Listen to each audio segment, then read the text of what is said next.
আমি ডক্টর কল্যাণ গুহর কাছে অপারেশন করেছি। আমার এক অফিস কলিগ, সেও রিটায়ার্ড। সে আমাকে হঠাৎ বলে এনার কাছে যা, আমি ওয়াইফকে দেখিয়েছি। আমি ওনার কাছে গেলাম, কথাবার্তা বলে ডিসিশান নিলাম, করলাম। আমি 10 দিনের মধ্যে রেডি হয়ে ডিসিশান নিয়ে অপারেশনও করালাম ওনাকে।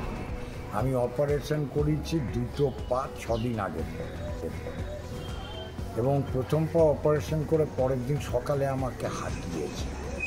দিন আগে থেকে আমি ছাদে গিয়ে হাঁটাহাঁটি করছিলাম। আজকে রাস্তায় বেরিয়ে চিন্তার বাইরে আমি প্রায় 1.25 কিলোমিটার হাঁটলাম, আমি হেঁটে এলাম। আমি নিজেই চিন্তা করতে পারছি না যে কেমন করে অতটা গেলাম এলাম। ডক্টর গুহ অবশ্য আমায় বলেছেন 7 দিনের মাথায় সেকেন্ড পা অপারেশন করার পরের দিন বলে আর কদিন পরে যেন আমি দেখি বেশ ভালো স্পিডে হাঁটতে।